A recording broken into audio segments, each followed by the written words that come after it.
What's up everybody, 40 the Broadway Saiyan here, and welcome back again to my YouTube channel, back with another video on the mobile title Power Rangers Morphin Legends by nWay Games.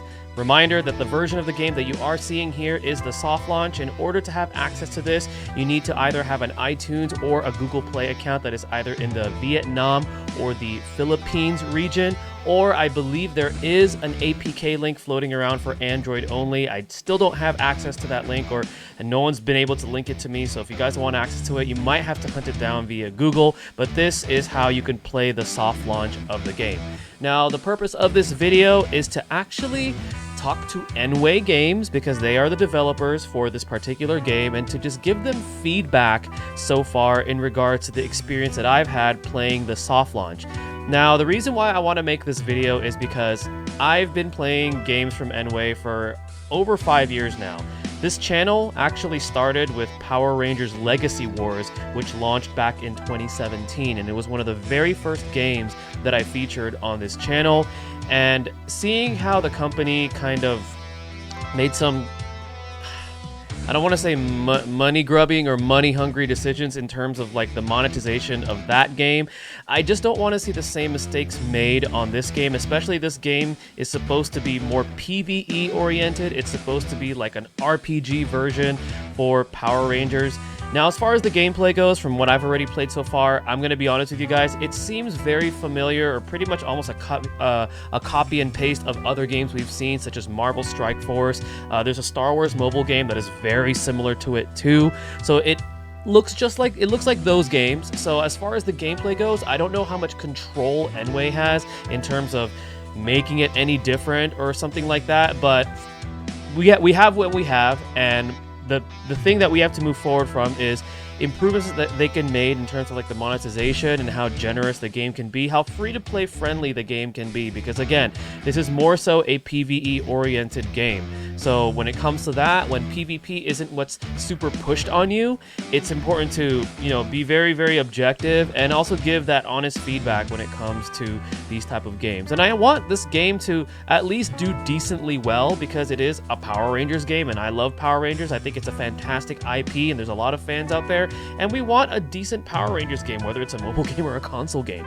So anyways, first things first, nWay. I addressed this on another video, but you need to do something about this energy system. It takes 10 minutes to recover one energy. If you look at gacha games nowadays, that's a pretty long time just to recover one energy. And if I want to restore my energy again, it costs 50 power cores. And right now, I've been playing for the last, 3-4 days now. I only have 93 power cores, and for 50, you only give 50 back. To me, that's a pretty steep trade-off, when I could be using those on like other things, such as like, for example, shards to get my characters even more powerful, or some of the other stuff that you guys have here. But 50 is pretty steep in my opinion. And also, whenever you beat a campaign stage for the first time, you're only rewarded 1 power core, and some of those stages take like 10 energy, 20 energy. So you either need to increase the amount of energy that using these power cores give, or you might want to consider another form of energy refill like other gacha games have, such as like potions or something, because that would incentivize players to actually want to play the game more. And I was actually kind of enjoying the game. The game has a pretty cool story. It reminds me of like the Boom Studios comics, which was something that I said in a previous video, and I wanted to keep playing, but then I get gated by the energy. So please consider reworking that. I'm pretty sure you guys can fix that and do something about that. Another thing that I wanted to address in terms of energy is, you see at the very top left-hand corner, your profile and all that, and it shows me at player level 21. And in normal gacha games, when you player rank level, what happens? It refreshes your energy. Guess what? In this game, it doesn't. That's a big problem, because in all other gacha games that I've played, or at least a majority of them, when you player rank, it refreshes all of your energy. This game doesn't. It's like there's almost no incentive to rank up other than your characters can get stronger, because your character's actual level, their maximum level, is dependent on your player level. So I'm hoping you guys fix that. I know that this is the soft launch, but I've also said it again in another video. I've played closed betas before for other mobile games, and they give you a lot more energy and a lot more ways to be able to refresh your energy on a PvE game. And this game, you play a rank and you don't get any incentive other than your character's levels can be a little bit higher. So yeah, might want to consider fixing that nWay. Another thing is, this is kind of minor, but if you click on a character, right, like sometimes, let's see if I can replicate it here. So I'm gonna craft some gear for Blue Ranger here. I'm gonna equip it. Let's see if it does the bug. Okay, so it's just nitpicky. I'm pretty sure you guys will be able to fix this. It's more of like a visual bug thing, but you see how Blue Ranger's portrait, like, it doesn't have a check mark even though I created gear for him? Yeah, that's something that you guys might want to fix. Again, this is just very, very minor. I'm pretty sure a lot of bugs will be reported. This is a soft launch, so just something that I found when it comes to that.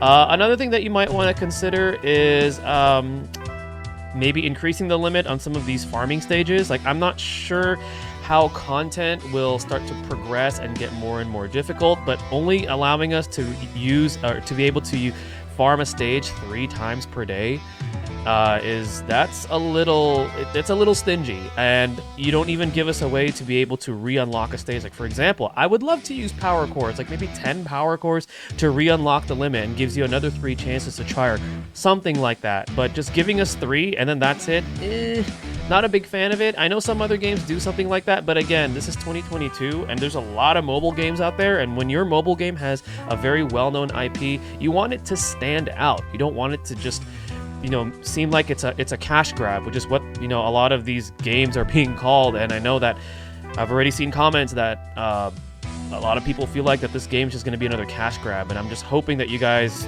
make better decisions about it. Okay, so we're going to go ahead and go into some gameplay here. Let's go into the campaign, and I wanted to address the, let's see, let's do this stage. I'm just gonna do a random stage. I wanted to address that little pause that I was talking about in my very first video. All right, let's get my team out here.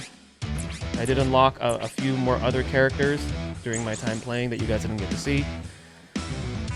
Okay, we're gonna just skip the story. Finish. All right, there we go. So you know how there's that little pause, and I understand what that's for now, and it did cover it in the tutorial. It's just that because it wasn't super emphasized in the tutorial, I honestly completely forgot about it. Somebody mentioned to me that the yellow bar underneath is the actual ATB bar. I think there's got to be a way to make that a bit more visible, or during that short pause in between turns, you guys can consider potentially adding in an ATB order bar, like at the top with the portraits, where the portraits move, and then whichever portrait gets to the the finish line first, then that character gets to go. So that's something that I personally think that you guys should consider, because honestly, that little yellow bar, like, sometimes I have to work my eyes to find it, just to remember that, oh yeah, there is an ATB bar there. That's pretty tiny.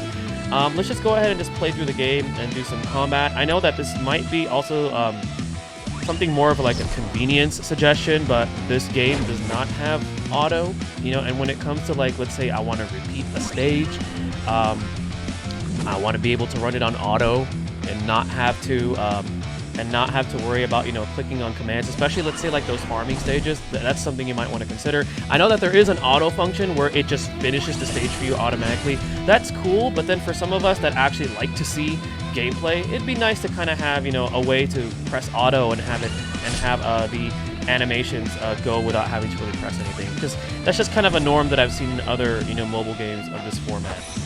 All right, so we're just gonna finish. I'm gonna play through combat here, because I do have another suggestion that I need to address, which I'm pretty sure you guys have already heard this before.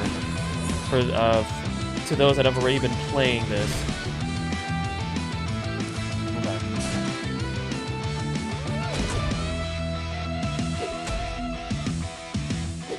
And I think I did say this in a previous video, but maybe consider adding, like, some of the voice-over files from whatever, like, your team actually attacks, because I don't know, it just feels a little bland at times when characters attack. But if you actually have them, like, ki-ing, like how they do in the TV show, for example, I think that'd be pretty cool. It'll add that nice Power Rangers charm that fans I think would love. Okay, so let's see. I'll do like another round of attacks, and then I'm gonna do a team attack, which is a big criticism that I have right now too, as far as this game goes. Okay, so I'm gonna turn off ×3 speed. All right, when I do a team attack, right? So I'm gonna do this right now on this target. That looks cool, but what the heck is that? Like, what just happened? Like, it just shows the enemy target just flailing around, and yes, I know he's getting attacked, but there's like nothing else there, and it's kind of comedic, but at the same time really pitiful, and it kind of makes you just not, it's like it makes it, there's less incentive to press that team attack button other than to do a large amount of damage. But like there's like not even like any explosions, there's no like comic bubbles, you know, chat bubbles popping out like bam, pow, you know, something like that, just to make it a little bit more exciting. You just see the enemy just flail around, and then you defeat them. Might want to fix that or add something to it just to make that a little bit more of an exciting button to press, because every time I press it, I just laugh at how pitiful it is, because it's like I don't even know what's happening. It just makes it seem like the enemy is like dancing or something in a weird manner, and then they die. It's just, you know, really, really odd. Alright, let's just finish the stage. There we go. I'm just gonna skip this. Oh. I've been noticing that happening a lot. I'm not sure, and my internet is pretty good, and I have 5G on my mobile device, so not sure about that. Maybe, again, soft launch, maybe you guys are trying to work on stabilizing the servers. But anyways, that's going to be a little bit of my feedback right now anyway. There's a lot of Power Rangers fans. I'm a huge Power Rangers fan. You know, like I said, I started my channel with Power Rangers Legacy Wars, but then I saw where that game went, and how it's being handled now. And for a PvE game with a, you know, with a kind of a cool story, we'd like to see, you know, a little bit more, I guess, free-to-play friendliness for this game. So then that way, fans would actually appreciate it and actually give it a try and stick around a little bit longer, because it already seems like a reskin version of other games that we've seen. So I feel like this game could do something to stand out as far as like being free-to-play friendly. Oh, one more thing I want to mention. These daily logins, they're pretty pathetic, I'm not gonna lie. I've seen daily logins from closed betas that are way better than this, and I know that the 7-day sign-in rewards are decent, but not so hot. I feel like you guys can do a little bit better than this, but that's just me. Again, it is a soft launch, I get it, but I've played closed betas that give more than this already and get you a little bit more excited, you know, for a game's launch. And this one, I'm just trying to hang in there because I love Power Rangers, but I feel like there's a lot that could be done already from my experience of playing the soft launch. So then that way you guys can hopefully implement those. So when this game actually launches globally, you guys will have a lot more fans about it. There will be a little bit more buzz about it. People can start talking within the community saying like, oh yeah, you know, the game is pretty free-to-play friendly. Anyways, you know, been giving us a lot of goods to, you know, progress and stuff like that. But yeah, let's hope that you guys make some good decisions with this game so that a lot of Power Rangers fans can at least have a decent or good game that they can enjoy on their mobile devices. Thank you guys again for watching. I know that was a lot to take in, but I wanted to make this video because, like I said, I've been playing this for a few days now, and I wanted to at least give some feedback early. So hopefully, if nWay does watch my videos, which I think they do, because they used to, when I was making Power Rangers Legacy Wars, they would take some of these suggestions into consideration. Stay tuned for the next video, everybody, and mahal, everyone.